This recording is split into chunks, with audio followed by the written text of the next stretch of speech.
Hey everyone, so I've had a bit of an epiphany this week. If you haven't noticed, this last year has been the redefining, or well, basically finding my real authentic self, warts and all. Now, this week I've been doing lots of cool stuff, lots of training with YouTube and BBC, and finally I feel like the world and media and everything is changing, where we're actually embracing people for who they are. And rather than always trying to conform, you know, like with my background, I was brought up in Pittsmore, Sheffield, quite a poor area. It was multicultural, well, multi-segmented, in a mixed race family. My dad's gay, and I ticked lots of diversity boxes, having mental health problems, dyslexia, dyspraxia, you name it. And also a love of belly dance, and also I go to church now as well, just to tick an extra box. I don't actually go just to tick an extra box. I tick extra boxes by accident, but I don't fit in any one box. And when I was younger, I used to hate it. I used to want to fit in. I used to want to have blonde hair, a nice slim face, blue eyes, and just be a bit more normal and even talk like better than I do. Although people always say that I sound common, but where I grew up, I was the posh girl, which gives you a bit of an insight to the fabulous place where I grew up, because I was the posh one. But when it comes to looking back, I wish I'd known as a child that actually my life would be created and shaped, and it would thrive off the fact that I don't fit in. Like, I've eventually found YouTube over the years. That wasn't even a thing growing up, like in a careers session, and they just wanted you to like fit in other boxes, you know, like be a solicitor, doctor, whatever. I wanted to do acting, dancing, presenting, but they said that were too many things.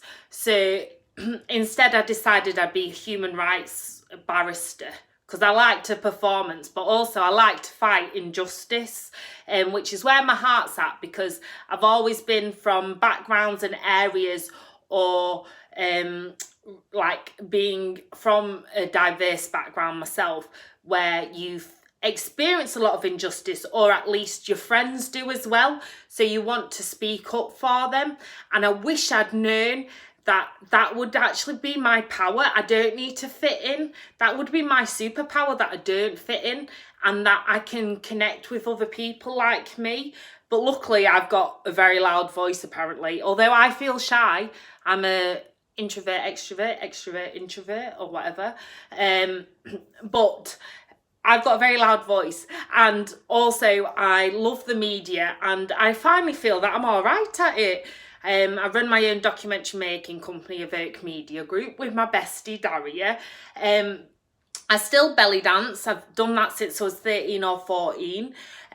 So, do you know, all these things I used to be ashamed of, because I used to live so many different lives. I'd be like, oh God, I don't want the editor of the newspaper I work for know that I'm like going off belly dancing, or like knowing like, oh, I'm a single mom, or knowing I'm in a council house, or do you know, there was so many elements of my life that I did not want other people to find out, that I felt like I were living so many different lives, because I was trying to fit in lots of different worlds, whether it be the entertainment world through the dancing and modelling and presenting, or then the journalism world. I was trying to fit in and be taken seriously, and whilst I got on loads of amazing diversity schemes, and the problem is we're moving finally towards inclusivity, not just diversity, but you still are expected to conform in a certain way, and I'm not very good at conforming. I actually am quite rebellious these days. If people try and make me conform,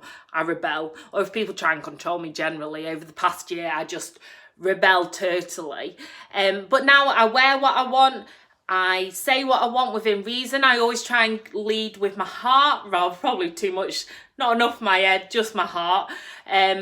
But I finally, found my platforms on social media, but most of all, the power to be able to share other people's, to be able to connect with other people.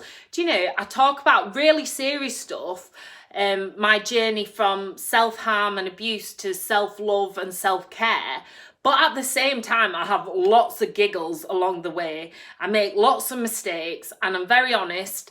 I'm just me. I'm raw and real. And some people don't like me, but as I know from being an absolute extreme people pleaser, you cannot please everyone. And one thing I've learned in this past year, I spent my life trying to do that, and then I've pleased no one, including myself. So at the moment, I've now had my whole reawakening of the real Sophie Meilan, well, Sophie Johanna Meilan. And Meilan's my Chinese name, by the way. It means beautiful orchid. Which is why I love orchids, and red and gold are my lucky colours. But yeah, I've had like my whole reawakening, and I wish I'd known it, but you know, hindsight's a great thing, isn't it? But I wish I'd known it growing up, that actually my differences would be my superpower. So I'd love to know what you wish you'd known as a child.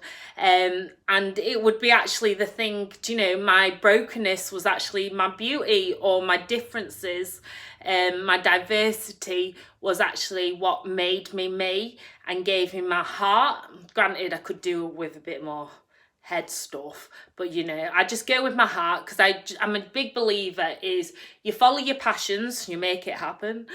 Love a bit of flash dance. But most of all, I wear my heart on my sleeve nowadays. Well, I always have, to be honest. And people try and say, no, don't be so open, Sophie. And maybe I shouldn't be, but I'd rather be open and be real and be me than try and just fit in and just to please people.